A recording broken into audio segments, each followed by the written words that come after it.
आपल्याकडे हे कोणतं गाव तुमचं? बोरी. बोरी कुठं आलं ते? लातूर तालुका. लातूर तालुका, जिल्हा लातूर. जिल्हा लातूर, बोरी गाव. इथून आलेले आहे. हा, तर त्यांचे तुमचं काय प्रॉब्लेम कसं आहे? लग्नाच्या संदर्भातच आले ना तुम्ही? हो. हा, कुणी तुम्हीच आहे स्वतः? मी स्वतःच आहे. बर. काय तुमचं वय किती सरासरी? माझं आता 50-51 मध्ये आहे. बर बर. आणि काय अपेक्षा आहे आणि का करायचं लग्न? म्हणजे पहिली पत्नीचं काय आहे? पहिली पत्नी माझी जवळपास 12-13 वर्षापासून ती माझ्यासोबत राहत नाही. ती तिच्या आई वडिलाकडे राहते. आणि आता माझे आई वडील पण वारले, ते आले नाही. आणि यापुढेही ते येणार नाही. बर बर. आणि मला एक आता जोडीदाराची आवश्यकता आहे. हा हा, जोडीदाराची आवश्यकता आहे. मला 10 एकर जमीन आहे. हा हा. माझं शिक्षण BA LLB झाले. बरं, मग तुम्ही काही वकीलकी केली का? मी 15 वर्ष वकिली केलोय. त्यानंतर मी परत आता शेतीच करतो. आता शेती करताय. बरं बरं. तुमचा संपर्क नंबर? संपर्क माझा 9130-766-866.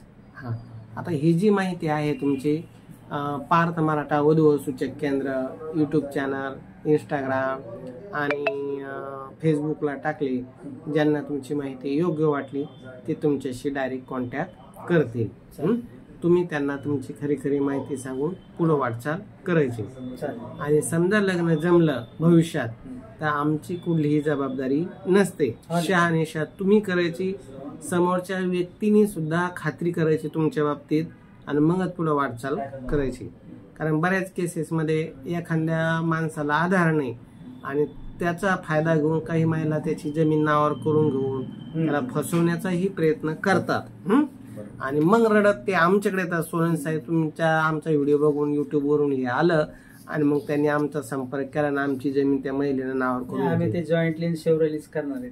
म्हणजे उद्या काही जरी झालं तर आम्ही कुठल्याच गोष्टीला जबाबदार नसतो. तुम्ही पूर्णपणे खात्री करायची. जी महिला तुमच्यासोबत खरोखर राहणारी आहे अशाशी तिला आधार तर देणं गरजेचं आहे. पण कधी तिची तुम्हाला खात्री जेव्हा वाटेल तेव्हा तिला आधार द्यायचा. कारण अशा घटना घडलेल्या आहे, मी ऐकतोय, बघतोय. आता एक मागं एका महिलेनं एका माणसाला गोड गोड गोडून जमीन नावावर करून घेतली. आणि नंतर त्या माणसाचे त्याचे मुलं होते, पत्नी वारलेली होती. नंतर ते मुलं फोन करून त्या महिलेला बोलू लागले किंवा मग आता त्या पुढं वादच त्यांचा उभा राहिला. अशा जीवनामध्ये कुणाचीही घटना घडू नये म्हणून मी सतर्क असावे म्हणून ही व्हिडिओच्या माध्यमातून पालकांना सांगतो. तुम्हाला एखादी महिला पसंत पडली, तुम्ही भेटणार, बोलणार, एकमेकाशी संपर्क साधणार आणि जर तुम्हाला योग्य वाटलं तरच तुम्ही पुढे जायचं. कारण उद्या जर काही झालं तर आमच्याकडे यायचं नाही. कारण ह्या वयामध्ये जे लग्न करतात, त्या महिला लग्न करतात, प्रत्येकाचे छोटे मोठे प्रॉब्लेम असतात. जबाबदारी तुमची.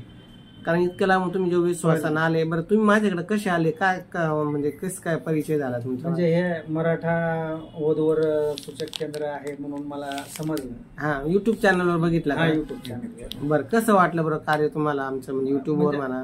आता सध्या तरी बरं, म्हणजे ते प्रोफाईल वगैरे काही मी पाहिलं नाही. तुमच्या युट्यूबवरच्या 1-2 पाहिल्या मी. हा, म्हणजे खात्रीशीर वाटलं तुम्हाला म्हणून इथपर्यंत आलो. इथं ऑफिस बघून बरं वाटलं. काही फस वगैरे नाही ना, वगैरे नाही आणि करणार बी नाही. तुम्हाला सांगतो कोणाच्याच आपल्या कार्यातून कोणाची फसवणूक नाव नोंदताना सुद्धा आम्ही सांगतो बाबा आम्ही 3000 फी 6 महिन्याकरता घेतो, 5000 1 वर्षाकरता घेतो. पण लग्न जमन न जमनीची कुठली गॅरंटी वॉरंटी नसते. दाखवायची पैसे आम्ही घेतो. मी, सोनवणे, हे बोरशे, ते पाथरीकर, आम्ही 3 जण इथं असतो. अजून आमचे 2 जण आहे, नेमाने सर, परत शेळके, हे बाहेरचं काम बघतात. अशा पद्धतीने 5 जणांचा स्टाफ आहे आणि फुल टाइम आम्ही सर्व्हिस देतो.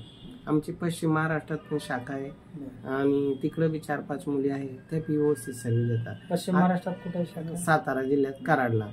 आता कसं हे दाखवायचं काम आम्ही करतो, पण आता योगाचा भाग आहे. तुमची पसंती, त्यांची पसंती, त्याला कुणीच काही करू शकत नाही. अशा पद्धतीने तुमची प्रोफाईल आपण इंस्टाला याला टाकू. ज्याला पटलं ते डायरेक्ट तुमच्याशी संपर्क करते.